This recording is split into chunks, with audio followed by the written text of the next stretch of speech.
I slid the billing statement across my parents' kitchen table, and my mother picked it up with the same hand she had used 18 years earlier to sign the check for my brother Daniel's wedding flowers. Not his mortgage, not his education, his flowers. $41,000 for centerpieces and a floral arch that was in the garbage by the following Tuesday. She held my billing statement between two fingers like it might be contagious and read the number at the bottom. My father's chair scraped back 2 inches. Nobody said anything for a long time. That number, 1 hour of my professional time, billed at my standard partner rate, was more than they had ever once offered to invest in me, and that was before I told them what it meant for their loan request. Hello, everyone. Thank you so much for being here with me today. Drop your city in the comments if you want. I genuinely love knowing where you're watching from, and I have a feeling that after today, some of you are going to have some very strong opinions about what I did. I will read every single one. What you just saw was the end of a very long road, a road that started the year I got into law school, which was supposed to be one of the best days of my life. My name is Renata Voss. I was 37 years old when I made partner at Callaway and Breck LLP, which is a litigation firm in the city where I have lived and worked for the better part of a decade. I'm going to tell you everything, how I got there, what my family did, what they asked for, and exactly what I sent them in return. But to understand why that billing statement meant what it meant, I have to take you back to the beginning, to the dinner where my parents sat across from me and told me with full eye contact that they simply could not afford to help me go to law school. I want you to hold on to that word, afford, because it is going to come back around. My name again is Renata Voss. My parents are Gerald and Miriam Voss, and I grew up in a mid-sized city in the Midwest, the second of 3 children. My older brother is Daniel Voss, who is 4 years older than me. My younger sister is Petra Voss, who is 2 years younger. I will tell you right now that Petra is not a villain in this story. She's actually the one person in my family who consistently told me that what our parents did was wrong. I want to be clear about that because families in stories like this often get painted with the same brush, and Petra does not deserve that. Daniel is a different matter. Growing up, the dynamic in our house was not subtle. Daniel was the firstborn son, and in our household, that title came with a set of privileges so entrenched that they were practically architectural. They were just built into the walls of how we operated. Daniel got the bigger bedroom. Daniel got the better car for his 17th birthday, while I got a used sedan with a cracked dashboard that I was expected to be grateful for. When Daniel struggled in school, our parents paid for a private tutor without hesitation. When I struggled in school once in sophomore year in trigonometry, my mother told me I needed to work harder and handed me a library card. None of this felt catastrophic at the time. It felt like weather. You do not argue with weather. You just dress accordingly. What I did from a very young age was decide that I was going to build something that required absolutely nobody's permission or funding. I was not the family favorite, but I was relentlessly, quietly, almost stubbornly competent. I graduated high school with a scholarship to a state university. I worked 20 hours a week through my undergraduate years, waitressing, tutoring, one truly miserable semester as a telemarketer, and I graduated with honors and no debt. My parents came to the ceremony. My mother cried, which was nice. My father shook my hand and told me I had done well for myself. Then at the lunch after, he spent 45 minutes talking to Daniel about Daniel's plans to start a landscaping business, which he eventually did start, and which our parents eventually funded to the tune of $62,000. But I am getting ahead of myself. The summer after graduation, I took the LSAT. I studied every spare hour for 4 months. I scored in the 94th percentile. I applied to 7 schools and got into 4, including one that was genuinely excellent, a top-tier law program that would have cost, at the time, roughly $43,000 a year. I had a partial scholarship that would cover about 30% of that. I needed help with the rest. I had savings, I had the scholarship, but the gap was still significant enough that closing it on student loans alone would have taken me decades. So I did what adult children do when they are raised to believe that family helps family. I sat down with my parents. This was a Sunday evening in late August, and my mother had made her pot roast, which she only did for occasions. I did not know yet that the occasion was going to be a rejection. My father let me finish my whole presentation before he spoke. I had actual numbers written down. The scholarship amount, the expected loan obligations, the projected income for a law school graduate entering corporate litigation, the 10-year repayment trajectory. I had worked it out carefully. I was 22 years old and I came to that table with a spreadsheet I had printed at the library. He looked at the numbers. He looked at my mother. She was doing the thing she always did when she had already made up her mind, but did not want to be the one to say it, adjusting the placement of her fork against her plate, small, precise movements that meant the conversation was already over.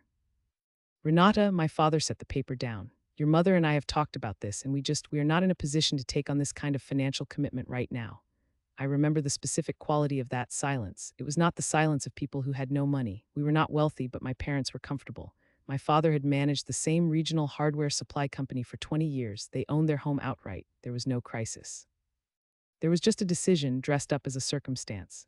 It is a lot, my mother added. Law school is such a long commitment, sweetheart. Have you thought about other programs? Something more sustainable? She said sustainable. I was 22 years old and had just shown her a plan with a 10-year income projection, and she said sustainable. I did not say what I was thinking. I looked at the pot roast. I thanked them for dinner.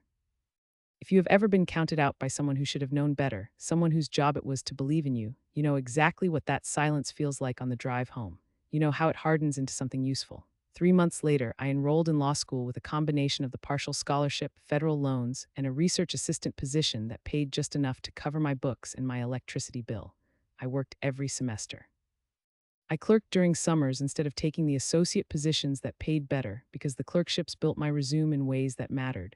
I graduated in the top 12% of my class. I passed the bar on my first attempt. I did not call my parents to celebrate either of those things, not out of spite. I had stopped expecting them to be the ones to call. What I did not know in those years of building my career was exactly how much my parents had managed to spend on everyone but me. The full picture assembled itself slowly, the way these things always do, one piece of information at a time, each one innocuous by itself, genuinely alarming in aggregate. Daniel's landscaping business, as I mentioned, received $62,000 in startup funding. That was in the third year of my law school, when I was eating pasta 4 nights a week and calculating whether I could afford a new pair of shoes. The business ran for 3 years before Daniel decided landscaping was not for him, and my parents absorbed the loss without any apparent anguish. When Daniel pivoted to opening a sports bar with a friend, my parents provided a personal loan. I found out the specific number later, of $94,000. The sports bar lasted 2 years, which is actually slightly better than average for sports bars, and the loan was quietly reclassified in the family's collective memory as something that happened, the way a car accident is something that happened. My parents did not speak of it as money lost. They spoke of it, when they spoke of it at all, as an investment in Daniel's growth. I was building my career from scratch with 6 figures of student loan debt and not $1 of family capital, and my parents were investing in Daniel's growth. My sister Petra called me once during the sports bar era, and she chose her words very carefully, the way she always does. Petra has always been the most emotionally intelligent person in our family, which in our family is not a high bar, but she applies it thoughtfully. I just want you to know, she said, that I see what is happening, and I think it is wrong, and I am sorry I cannot do more about it. I told her it was fine. It was not fine, but it was also not Petra's problem to solve. The wedding was the thing that crystallized it for me. Not in a screaming, confrontational way, more the way you finally see the shape of a shadow that has been following you for years. Daniel got engaged in the spring to a woman named Cassandra Hewitt, and the wedding planning began immediately with the energy of people who had not been told there was a budget. The engagement party was at a rented venue. My mother flew in a cousin from out of state to help with florals. The rehearsal dinner was at one of the nicer restaurants in their city. I know the wedding itself cost somewhere in the range of $210,000 because my mother mentioned the number proudly at Thanksgiving that year, the way you mention an achievement. My parents contributed $89,000 to that wedding. I know this because Petra told me, and Petra knew because she accidentally saw the check while helping my mother organize paperwork for something unrelated. $89,000 for one day for a party. They had told me, with pot roast on the table and a printed spreadsheet in front of them, that they were not in a position to help me build a career. I was sitting in my apartment when Petra told me the wedding number, and I remember that I did not feel what I expected to feel. I thought I would feel the hot white anger I had felt at 22. Instead, I felt something much colder and more interesting. I felt the last piece of a puzzle clicking into place. I had spent 15 years telling myself the story that my parents simply did not have the resources, that the timing was wrong, that law school was expensive in a way Daniel's ventures were not, that there was some logic I was missing. There was no logic, there was just a preference. They preferred Daniel, they had always preferred Daniel, and they had spent a significant portion of their liquid assets proving it, year after year, investment after investment, centerpiece after centerpiece. That night I sat in my apartment and I did the math, not vindictively, just accurately. The startup capital, the sports bar loan, the wedding contribution, the tutor when Daniel was struggling in school, which I looked up recently, and the good private tutors in our city cost between $90 and $120 an hour twice a week for 3 years, a number I had never previously calculated. It added up to something that was not a rounding error. It added up to something that was, in its way, a statement of values. I put the number away. I had a career to continue building. Here's what that career looked like by that point. I had joined Callaway and Breck as an associate 8 years earlier, coming off a federal clerkship that had given me a reputation for being thorough and unflappable in a way that litigation partners find either charming or deeply useful. I had spent those 8 years working the kind of hours that are difficult to explain to people who have not done it, not because they are physically brutal, though they are, but because they require a particular kind of cognitive surrender. You stop thinking about yourself as a person with a schedule. You become someone who has cases, cases that need to move forward, cases that have deadlines, cases where a real human being or a real company is waiting on you to be correct. I was very good at being correct. My specialty was commercial litigation with a secondary focus on professional liability. Basically, I spent my days either suing companies for breach of contract and business tort, or defending professionals from claims that they had failed at their jobs. The work was demanding and genuinely interesting, and it paid, by the time I was a seventh-year associate, extremely well. I had paid off my student loans ahead of schedule. I had purchased my apartment. I had a savings account that my 22-year-old self, eating pasta on a library income, would have found nearly fictional. None of my family knew the specifics of this. This was a choice I had made consciously and consistently for years, not a secret exactly, more a privacy. I did not broadcast my income or my professional milestones to my family, because I had learned early that my success was not a source of pride for them so much as it was a slightly uncomfortable fact that required management. My mother's favorite move was to contextualize whatever I had achieved in terms of what I had not yet achieved. When I got my first associate position, she mentioned that one of Daniel's friends had made partner at 28. When I got a particularly significant case win, she acknowledged it and then pivoted immediately to asking whether I was seeing anyone, because time was not infinite, Renata. I had stopped feeding information into that dynamic. It was simpler. What my parents knew was that I worked at a law firm, that I seemed to be doing well enough, and that I lived in a nice apartment in a city a few hours away. What they did not know was the specific shape of the life I had built, the cases I had won, the trajectory I was on, or the fact that 6 months before any of the events I am about to describe, the partners at Callaway and Breck had called me into a conference room and offered me a seat at their table. Making partner at a litigation firm like Callaway and Breck is not a promotional event. It is more like a vote of institutional trust. The partners had watched me work for 8 years. They had watched me win cases they thought were long shots, retain clients who had every reason to leave, train associates who went on to become excellent attorneys. The offer came with an equity stake, a new compensation structure, and a billing rate that reflected my new position in the firm hierarchy. My hourly rate as a newly minted partner at Callaway and Breck was $850. I had been a partner for approximately 4 months when my parents called. I need to back up, though, because there is something that happened between the wedding revelation and the phone call that matters enormously to what came next. Something that changed the texture of my relationship with my parents in a way that made the phone call feel like the conclusion of a sentence that had been building for decades. About 18 months before I made partner, my grandmother on my father's side passed away. Her name was Alois Voss, and she was a quiet, perceptive woman who had watched her son's family dynamics with what I can only describe as patient sorrow. She and I had always had a particular bond. She used to call me on the first Sunday of every month just to talk. She had sent me a card when I passed the bar, a real card, handwritten, that said she was certain I would do something significant with my mind. I still have it. My grandmother left a will. The estate was not enormous. She had lived carefully on a fixed income for 30 years, but there was a house and there were savings and there were some small investments she had accumulated over decades. The total value of the estate was roughly $280,000. She left equal shares to her 3 grandchildren, me, Daniel, and Petra, approximately $93,000 each, to be distributed according to the terms of her will. My father was the executor. The distribution took 14 months for an estate that was not remotely complicated. Petra received her share at the 8-month mark. I received mine at the 14-month mark, after I had followed up 3 times and finally asked directly whether there was a problem. My father assured me there was no problem, it was just taking time. Daniel, I later discovered through a combination of a question to Petra and a piece of information that came to me entirely by accident through a mutual family friend, had received his share within 6 weeks of my grandmother's passing. 6 weeks for Daniel, 14 months, 3 follow-up calls, and 1 direct confrontation for me. I called my attorney, not Callaway and Breck, but a personal attorney I had retained for a few years to handle my own legal matters, and I described the timeline. She listened carefully and then asked me whether the final amount I received was correct. I told her it was. She told me that without a discrepancy in the amount, the delay alone was unlikely to support a legal claim, though the conduct was certainly worth documenting. I documented it, and I did something else. I began quietly and methodically keeping a record, not an obsessive one, not a wall of strings and photographs, just a simple factual log, dates, amounts, conversations, decisions. The kind of documentation that a person who spends her professional life in courtrooms knows to keep, because the truth without evidence is just an opinion, and opinions do not win cases. I was not building a case yet. I was not planning anything specific. I was simply being the person I had always been: thorough, accurate, forward-thinking, applied to the situation my family had created around me. The record grew slowly. An offhand comment from my mother at Christmas about how Daniel was really hitting his stride with a new business venture she conspicuously did not name. A phone call from my father asking whether I knew anything about investment strategies, which turned out to be him wanting a free legal and financial opinion to pass along to Daniel without routing it through me directly. A birthday that passed without acknowledgement, while I had clear evidence that Daniel's most recent birthday had involved a weekend trip to a resort that my parents had contributed to.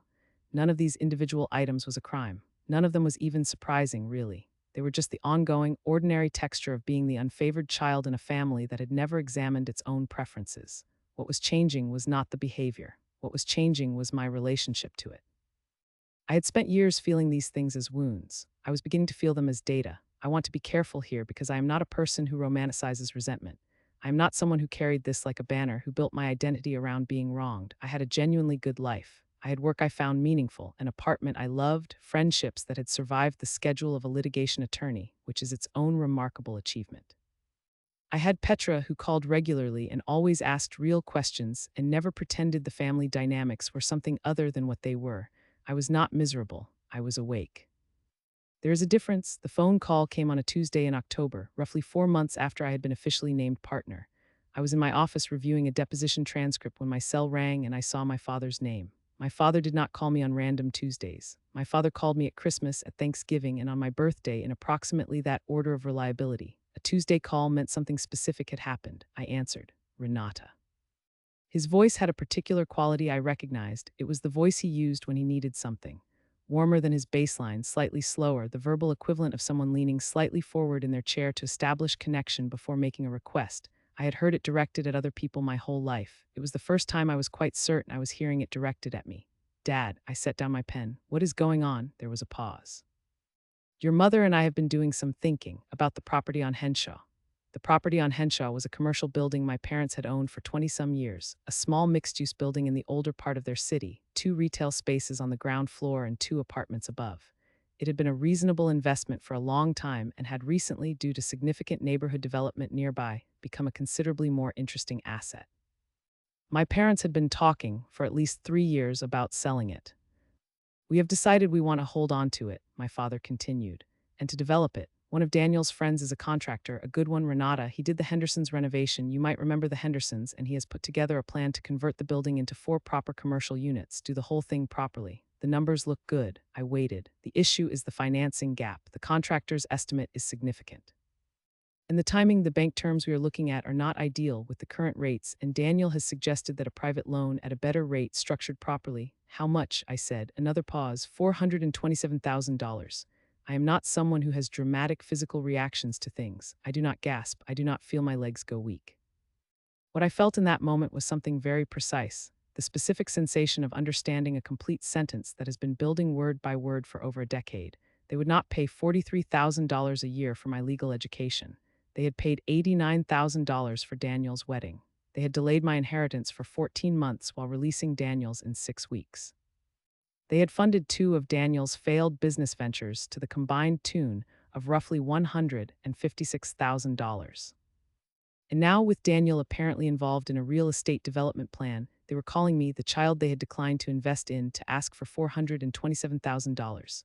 Not a gift, a loan, but a loan structured for my parents' benefit at a better rate than a bank would offer them, because that is what I was for. That was what I had always been for. I understood in that moment. Not someone to invest in, someone to extract from when the time was right. Someone who had been permitted to succeed without any help from them, which in some logic I can now recognize but never endorse, made me a resource rather than a recipient. "Dad," I said, "let me think about this and get back to you." He sounded relieved. He said that was completely reasonable. "Take my time. We could talk through the details together. Family helping family." He actually said that, family helping family. I told him I would be in touch, and I hung up the phone and I sat in my office for approximately 2 minutes doing nothing but breathing in a controlled way. Then I opened a new document and I started typing. I had been keeping my log for roughly 2 years at this point. I now added a new entry: the date, the time, the amount requested, the specific language my father had used, the tone, the reference to Daniel's contractor friend, everything. Then I pulled up the firm's billing software and I looked at my current standard hourly rate, $850 an hour. I thought about that for a moment, about what it represented. Not just the number was almost beside the point. It represented 8 years of 80-hour weeks. It represented student loans paid off ahead of schedule. It represented a clerkship that paid next to nothing but built something invaluable, a choice I made alone, without support, in direct contrast to what my family had told me my options were. It represented every case I had worked, every deposition I had sat through, every brief I had filed, every client I had kept. It represented the version of me that had sat across from her parents with a printed spreadsheet and been told she was not worth the investment. $850 an hour. I did not respond to my father that night. I gave myself a week. Not to deliberate, I knew fairly quickly what I was going to do, but to be certain I was doing it from a place of clarity rather than reaction. I am not a person who makes decisions in the heat of emotion. I am a person who waits until the emotion has finished speaking, acknowledges what it said, and then makes the decision she was going to make anyway. During that week, I did 3 things. The first thing I did was call Petra. I want to be precise about what I told Petra and what I did not tell her. Petra knew the broad strokes of our family's financial history. She was the one who had told me about the wedding check, and she had been the one to confirm the timeline on the inheritance distribution. What she did not know was the extent to which I had been tracking and recording all of it. I told her about our father's call. I told her the amount. I heard her exhale slowly on the other end of the phone. Renata, her voice was careful. What are you going to do? I am going to respond, I said. I just wanted you to know it was coming. There was a pause. Are you going to be okay? After, it was a good question, a real one. Petra has always asked real questions. Yes, I said. I think I am going to be more okay than I have been in a while, actually. She was quiet for a moment. Then, good, whatever you do, I am on your side. I told her I knew. I thanked her.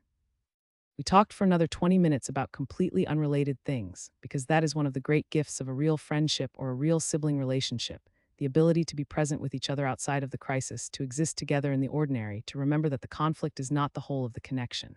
Petra and I talked about a book she was reading. We talked about a trip she was planning.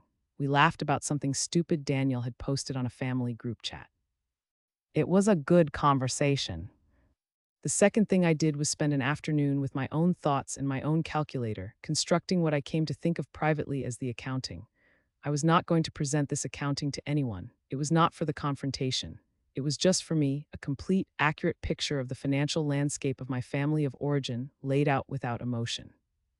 My parents' investment in Daniel, across all the ventures and the wedding and the tutor and the various other contributions I could document, came to a conservatively estimated $341,000. My parents' investment in me, zero, not including the pot roast at the dinner where they declined to help me, not including the birthday cards. I did not include those. I was being accurate, not theatrical. The inheritance delay was more complicated to assign a financial value to. I had eventually received the correct amount. I was not going to claim money I was not owed. But the 14-month delay, during which time the estate funds had presumably been sitting in an account earning whatever small amount they earn, was a real thing that had happened. I looked at the $341,000 for a while.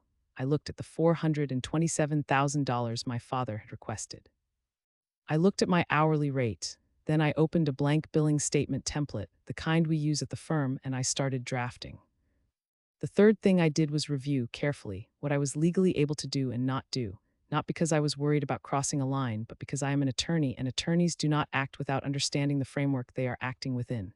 What I was planning to do was entirely legal, entirely ethical, and entirely within my rights. I was not going to threaten anyone. I was not going to make false statements.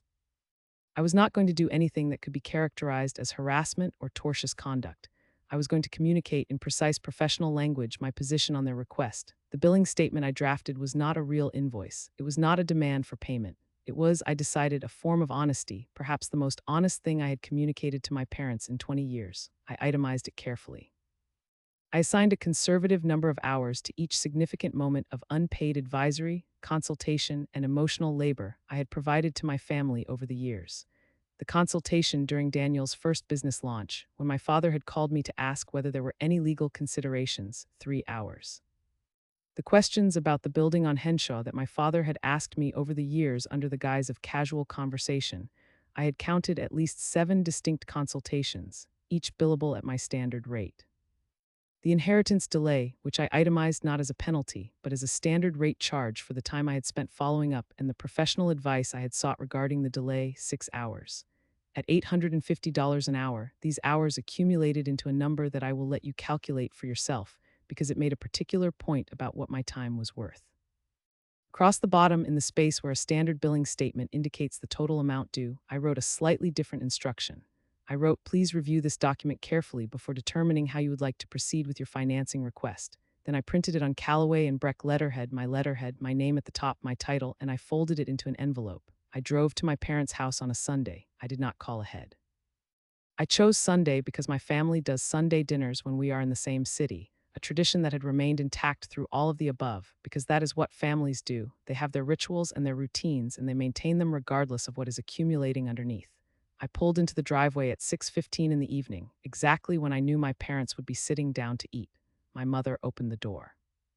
Her expression moved quickly through surprise, then pleasure, then something more complicated when she registered that I had driven 4 hours without calling ahead and that I was carrying an envelope. "Renata," she stepped back, "we did not know you were coming." "I know," I kissed her cheek. "I wanted to talk to you and Dad about the loan request in person." My father came out of the kitchen. He looked pleased to see me, genuinely pleased, not performed. That is one of the things that makes this complicated. My parents are not villains in the classic sense. They are not calculating, consciously malevolent people.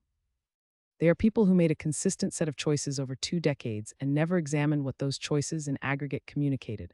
My father's pleasure at seeing me was real. It coexisted without apparent conflict with everything else.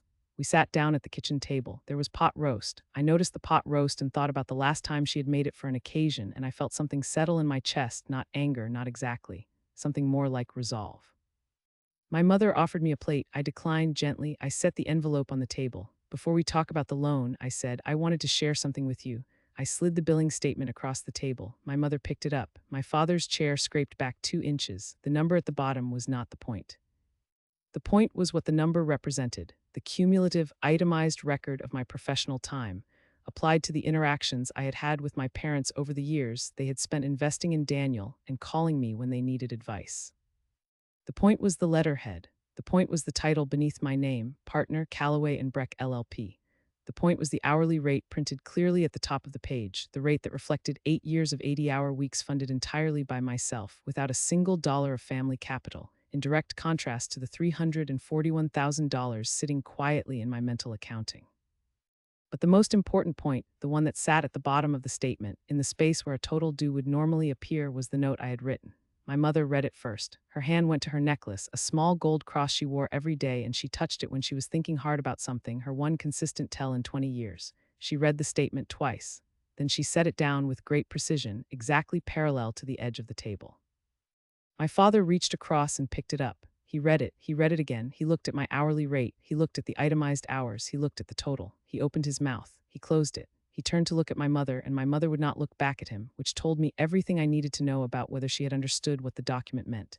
There was a silence in that kitchen that lasted long enough for the oven timer to click off in the other room. "Renata," my father said finally. His voice was different than it had been on the phone. The warmth was still there, but it had thinned, stretched over something harder. "I am not sure I understand what this is." "It is a billing statement," I said. "Standard format. You can see my rate at the top and the itemized consultations below." My mother's hand moved to her necklace again. "This is not, Renata, this is not what I know it is not what you were expecting," I said. "But Dad called me last Tuesday about a $427,000 loan request." I wanted to make sure we were all starting from the same place before that conversation. "The same place," my father repeated. "Yes," I folded my hands on the table. "The same place, which is a complete and accurate picture of our financial history as a family." A beat. My mother shifted in her chair. My father set the billing statement down very slowly and precisely, the way he might set down a document he had not expected to find. "You are angry," he said.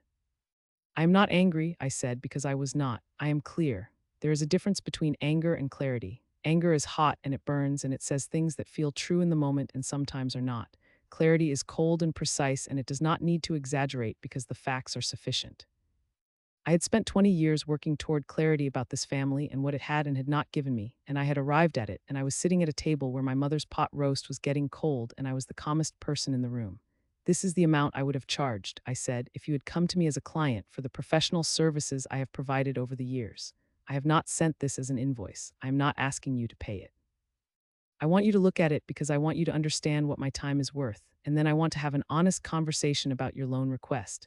My father picked up the billing statement again. He looked at the rate, he looked at the hours. I watched him do the calculation. I watched him arrive at the number. I watched his expression do something I had never seen it do before, not collapse exactly, but reconfigure. Like a man who has been looking at a picture one way for his entire life and has suddenly been shown the other orientation. $427,000, I said. That is what you would like to borrow. You have contributed over the course of my adult life $0 to my education, my career, or my professional development. You contributed $62,000 to Daniel's first business, which closed. You contributed $94,000 to his second, which also closed. You contributed $89,000 to Daniel's wedding. And you distributed my share of Grandma Aloyse's estate 14 months after you distributed Daniel's, over 3 follow-up requests on my part when the estate was not complicated. My mother made a sound. It was not quite a word. I am not here to litigate that history, I said. I am here because you asked me for $427,000 and I thought you deserved an honest response. So here is my honest response. I reached into my jacket pocket and I placed a second piece of paper on the table. This one was not a billing statement. This one was a letter, one page, that I had written and reviewed 3 times over the preceding week. It was not angry. It was not theatrical. It was precise and clear, the way a good legal brief is precise and clear, and what it said in plain terms was this. I had no intention of providing a loan of $427,000 or any other amount at this time. I wished my parents well with their development project and hoped they found financing that worked for their needs. And I wanted them to know, not as a threat, not as a demand, but as information, that I had been tracking our family's financial history for 2 years, that the records were accurate and documented, and that I considered the matter of the inheritance delay to still be an open question in my mind, one I had chosen not to pursue legally but reserved the right to revisit. The letter was signed with my full name and my professional title. My father read it. My mother read it over his shoulder. I watched them read it. I watched the moment when the word documented landed. My mother pulled out the chair next to my father and sat down in it. Her hand was on her necklace and it was not moving. She looked at me across the table and I saw something in her face that I had not seen directed at me before. Not quite respect, something more uncomfortable than respect. Recognition, Renata, she said. Her voice was quieter. I need you to understand that we, your father and I, did not set out to be unfair. I know, I said. Daniel needed more support. He has always had a harder time. I know that is what you believe, I said, and I am not asking you to defend the past. I am not asking you to apologize. I am telling you where I stand. A silence. My father was looking at the billing statement. He looked at the rate one more time. $850, he said, less a statement than a thought spoken aloud. An hour, I confirmed. He nodded slowly, not as acknowledgement of a victory or defeat, as the nod of a man absorbing a piece of information he had not known and perhaps should have known a long time ago. My mother looked at me. You made partner, she said. It was not a question. 4 months ago. She looked at my father. He looked at her. I watched something pass between them that I could not fully read, a long married couple's shorthand, years of shared language compressed into a glance. What I could read was that neither of them had known, not specifically, not with the title attached, not with the number attached, and the billing statement with my title printed clearly at the top was the first time I had shown them in documented professional form what I had become. We should have called, my mother said finally, when you made partner. We should have called. Yes, I said simply. You should have. Another silence. I stood up. I straightened my jacket. I left the billing statement on the table. I left the letter. I picked up my bag. I hope you find a solution for the Henshaw building, I said. I mean that genuinely. It is a good property and it has potential. I looked at both of them. Take care of yourselves. I walked out through the front door. The evening air was cool and clear, and the drive back was 4 hours, and I played music the whole way, not to avoid thinking, but because I felt, for the first time in a very long while, like someone who had nothing to avoid. I had said what was true. I had said it without cruelty and without apology. I had left the documents on the table because they were true and my parents deserved to sit with true things. I got home at 11:15 that night. I poured a glass of wine. I called Petra. Well, she said. It went, I said, exactly as it needed to. Did you give them the statement? I did. A pause, then she laughed, a short, real laugh. How did they look? Like people who were seeing a picture they had been looking at wrong for a very long time. Petra was quiet for a moment. I have been waiting for you to do something like that for 15 years. I know. Are you okay? I thought about it. Really thought about it. The way Petra always makes me think about things rather than giving reflexive answers. Yes, I said, I am actually okay. The aftermath of that evening unfolded slowly, the way real things do. My parents did not call for 3 weeks. When my mother finally called, she did not mention the billing statement or the letter. She asked how I was doing. She asked about my work. She was slightly more careful with her words than usual, slightly more attentive to the space between sentences. It was not an apology. It was something subtler than an apology, the adjustment of someone who has received information and is still processing what to do with it.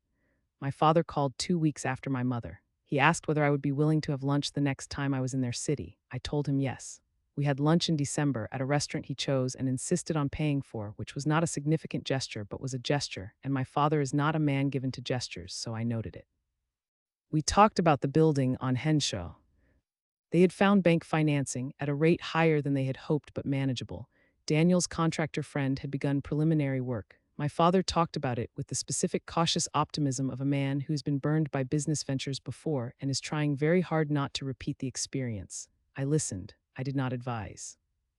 I was his daughter at lunch, not his attorney, and there was something clean about that distinction that I had never managed to establish before and found I could now maintain without effort. He asked toward the end of lunch whether I was happy. It was not the kind of question he usually asked. It caught me slightly off guard, which, given that I am not easily caught off guard, is saying something. Yes, I said, I am. He nodded. He looked at his coffee, then he looked at me. You did it right, he said.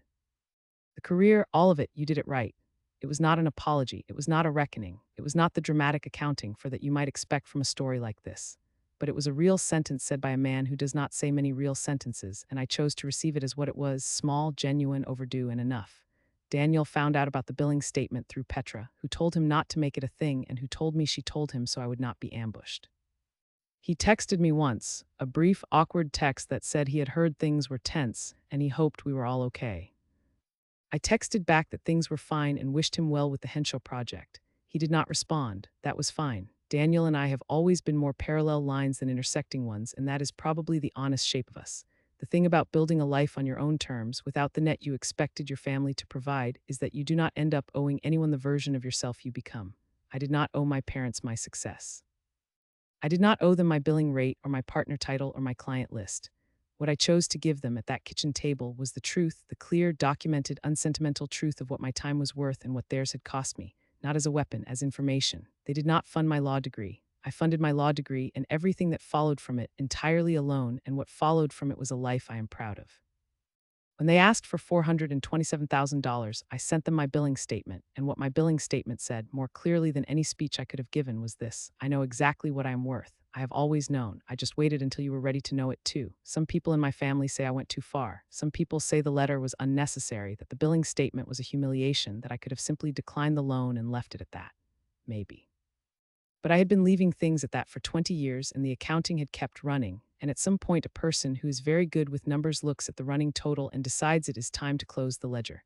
I closed the ledger. I walked out into the cool evening air, and I drove home to the life I had built alone on my own terms at $850 an hour.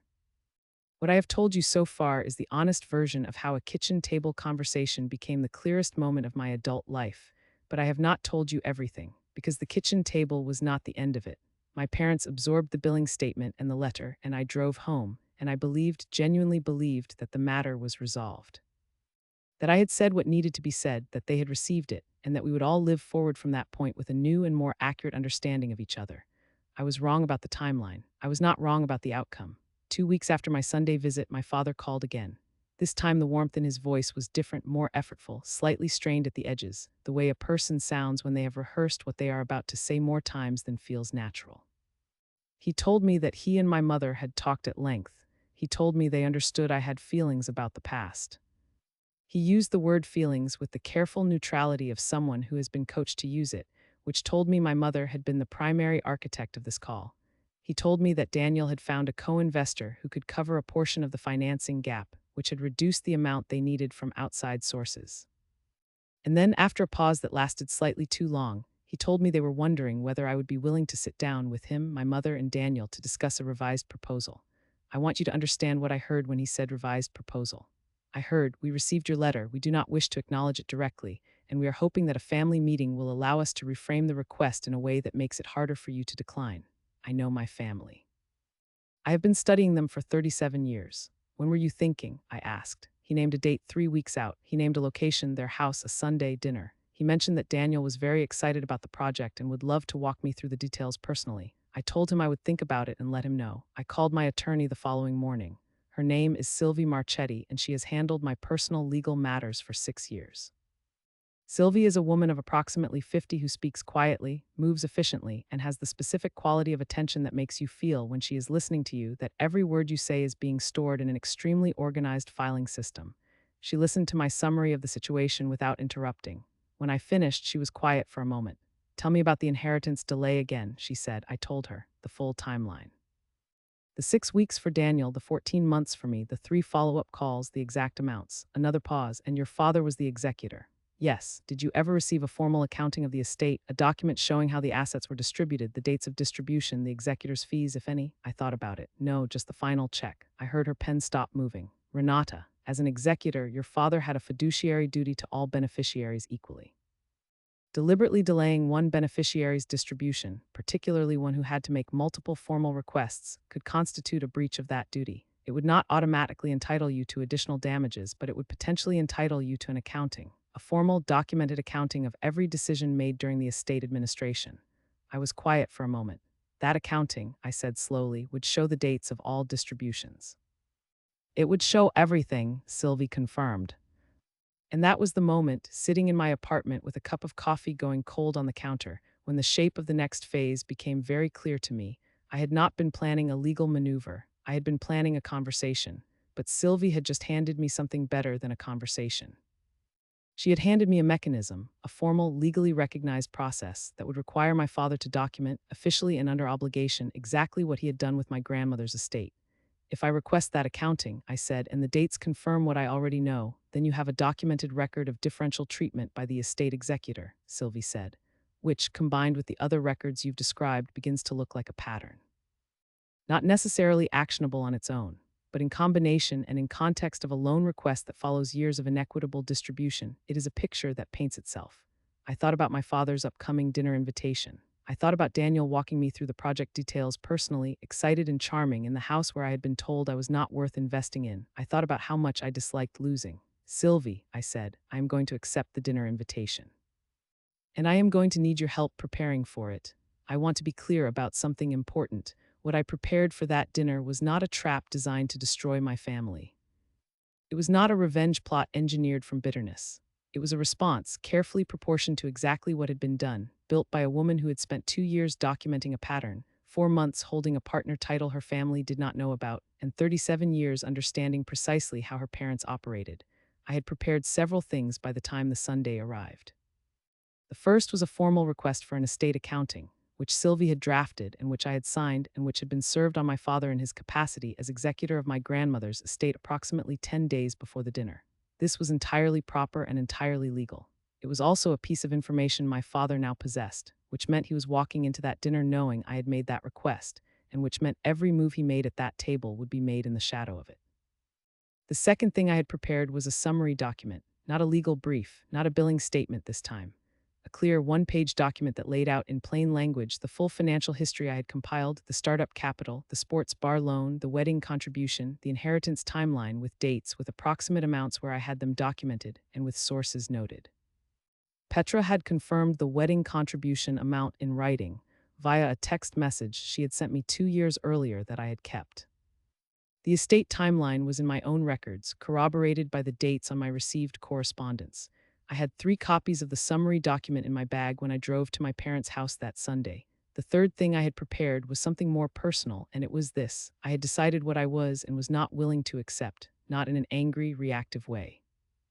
In the specific, practical way that a good attorney prepares a client before a negotiation. You know your best alternative, you know your minimum acceptable outcome, you know the point at which you walk away and what walking away looks like. I knew all 3 of mine. My best alternative was that my parents, confronted with the full picture, would choose a genuine and honest acknowledgement of the disparity. Not money, not repayment, just acknowledgement, the word that matters. My minimum acceptable outcome was that the loan request was declined, on the record, with clarity. My walkaway point was the moment anyone at that table told me I was being unreasonable for presenting the truth. I arrived at my parents' house at 6 in the evening. My father opened the door. He looked, I thought, like a man who had been sleeping less than usual. There was a quality of compression around his eyes, a tension in the set of his shoulders that I recognized as the physical expression of something unresolved. He greeted me with a hug that lasted slightly longer than his hugs usually do. I hugged him back. I meant it. My mother was in the kitchen. She came out and kissed my cheek and told me I looked wonderful, and I thanked her and meant that too.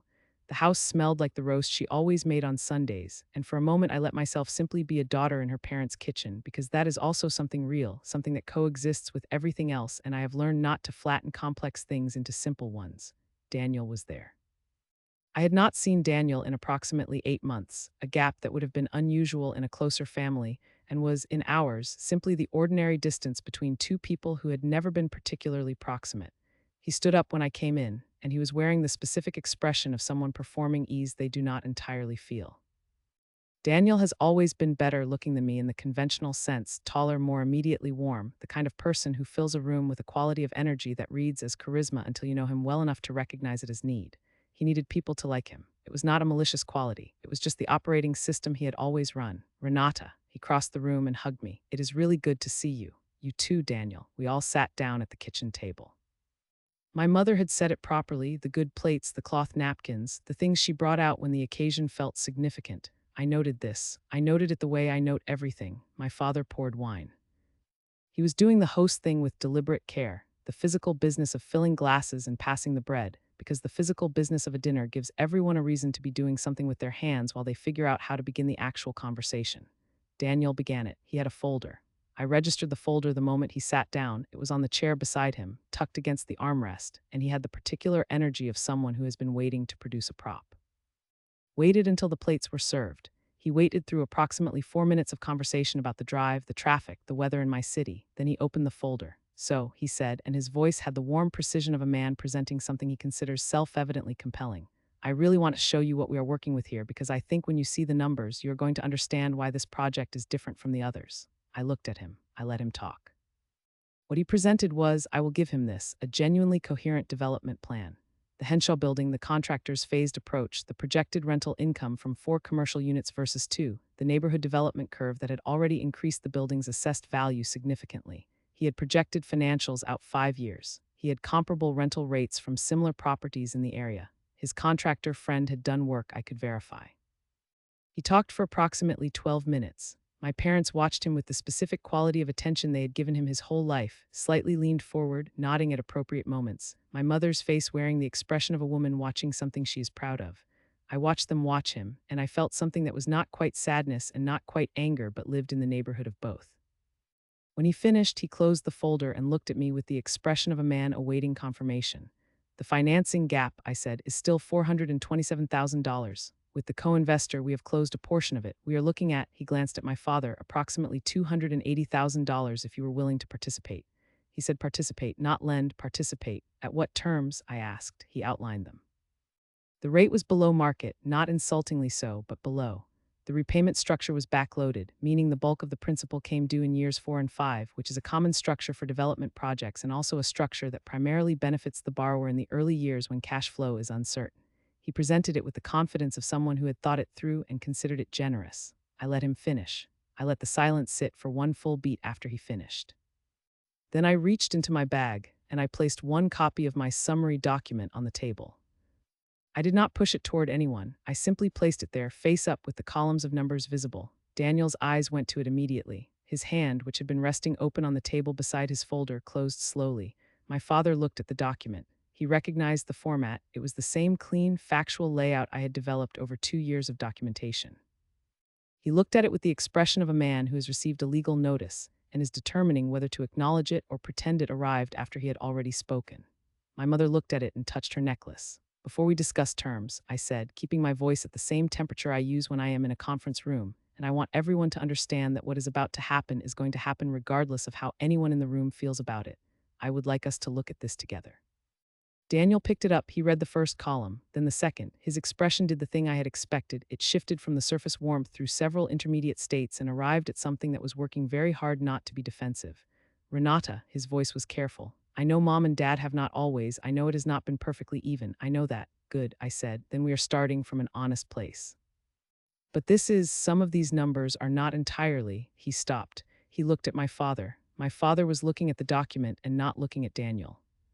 The startup funding for your landscaping business, I said, is $62,000, which I have from 2 sources. The sports bar loan is $94,000, which I have from one source with corroboration. The wedding contribution is $89,000. Petra confirmed it. I paused. The inheritance timeline is from my own records, corroborated by the estate correspondence. My mother set down her fork. Petra told you. Petra told me the truth, I said.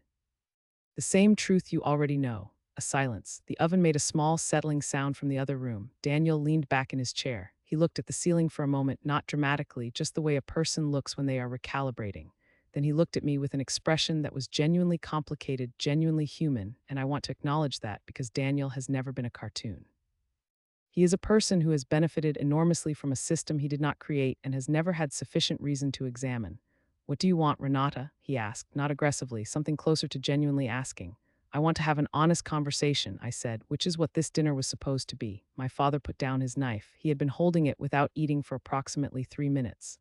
"The estate accounting request," he said. His voice was level, but there was something careful in it, the way a man speaks when he is aware that whatever he says is being noted. "Your attorney sent that? Yes, you are entitled to request it." He said it like a man confirming a fact he wishes were different.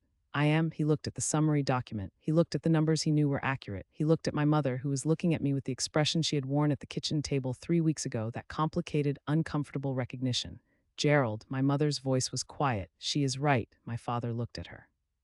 Something shifted between them, one of those married couple transmissions that compresses a long conversation into 2 seconds. He looked at the table. He looked at his wine glass. He looked at Daniel. Daniel was looking at the document. He turned to the second column. He got to the wedding number. He was quiet for a moment. I watched him do the calculation, the same one I had done, total amount invested in him versus total amount invested in me, and I watched the number land. "Mom."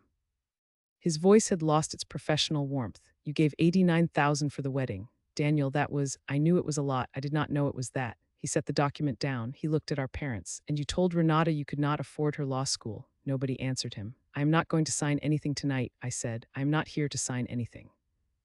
I am here because you asked me to come, and because I think this family has been operating on a set of fictions for a long time, and I am no longer able to pretend I do not see them." My father looked at me. "What would you have us do?" he asked, not rhetorical. A real question from a man who was looking at the sum total of 2 decades of choices and finding it, perhaps for the first time, genuinely difficult to defend. "I would have you acknowledge it," I said. "That is the only thing I have ever wanted. Not the money, not an accounting, not even an apology, though that would not be unwelcome. Just say it plainly. Say that you made different choices for different children and that those choices were not fair." A silence longer than any that had preceded it. My mother was the one who spoke. Her voice, when it came, was not the voice she used for management or deflection. It was smaller and more careful, and I had not heard it very often. "You are right," she said. "We were not fair to you." 6 words. I had waited 37 years for 6 words, and they sat in the air of that kitchen with a weight that was entirely disproportionate to their length, and I felt something in my chest release that I had not known was held. Daniel looked at my mother. Then he looked at me. His expression was the particular complex expression of a man who has benefited from something and is, for the first time, truly reckoning with what that benefit cost someone else. He did not say anything immediately. He picked up his wine glass and set it back down. "I am sorry," he said finally, "for my part in it." I looked at him. I held the look long enough to make sure it was a real sentence and not a social reflex. It was real. "Thank you," I said. "My father was the last. He took longer. He's a man who needs to approach things from the side, who cannot quite get to the direct center of a thing without circling it several times first." He talked about the business ventures, how he had believed in Daniel's potential and had not known how to communicate that belief differently. He talked about the wedding, how Cassandra's family had expected a certain level of contribution, and how it had seemed like an investment in Daniel's happiness. He did not, I noted, offer any explanation for the inheritance delay that was not also a tacit acknowledgement that there was no good explanation. When he stopped talking, I waited to see whether anything more was coming. It was not. "Dad," I said, "I am not asking you to be a different person than you are. I am asking you to know what you did." He looked at me with a directness he did not often manage. "I know," he said. "I have known for a while. I did not know how to. I was not sure you wanted." He stopped. He tried again. "I did not know how to bridge it." "I know," I said. "Neither did I until now." The dinner continued. We ate the pot roast. It was, as always, very good. We talked about things that were not the summary document, which remained on the table the entire time, and its presence there was different than it would have been at the start of the evening. It had become, I felt, less a weapon and more a marker, a place we had arrived together by different paths and were now standing in.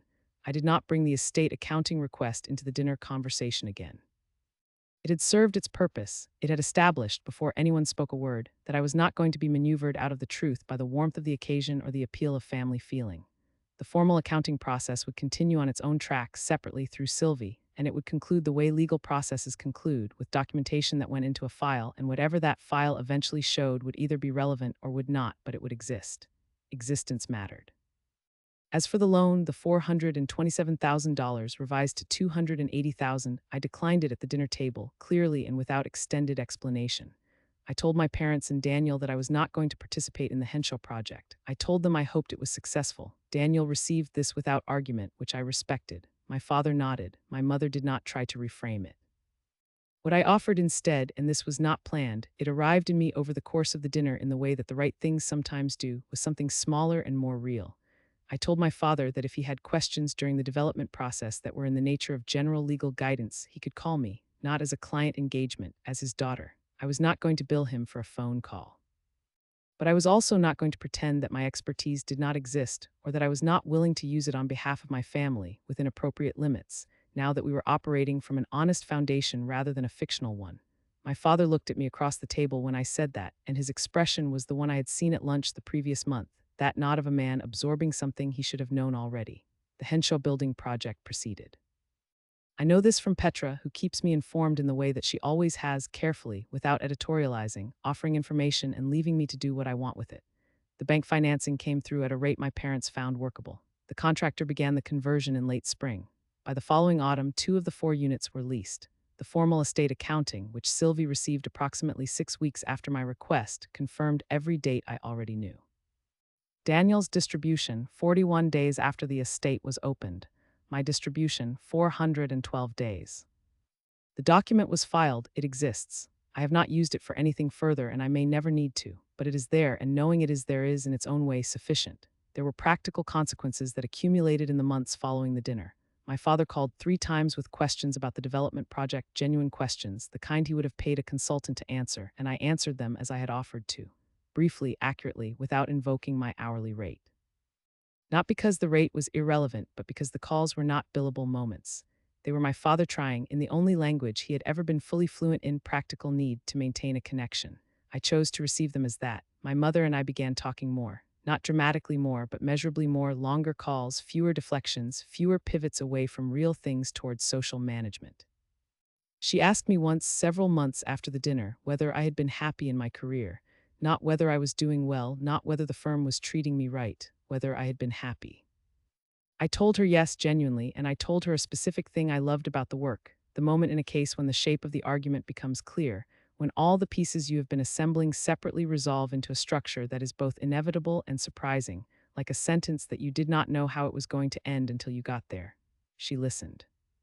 She said it sounded like something she had always known I would be good at. It was not an apology, but it was something. Daniel and the contractor finished the Henshaw building conversion the following year. I know the project turned a meaningful profit in its second year of full operation, which I also know from Petra, who has stayed in better communication with our parents than I have, and who reports these things to me with the dry precision of a woman who finds our family more interesting to observe than to participate in. Daniel, to his credit, has not approached me for anything since the dinner. Whatever reckoning the evening produced in him appears to have produced something lasting. Texted me at Christmas. I texted back, we are not close. We are parallel lines that have at least agreed to be in the same geometry. The estate accounting file sat in Sylvie's records. I asked her to close it as active and archive it in the spring, approximately 18 months after the dinner. We reviewed it together first. The dates were what they were. I looked at them one final time, 6 weeks for Daniel, 412 days for me, and I let them be what they were. Documented.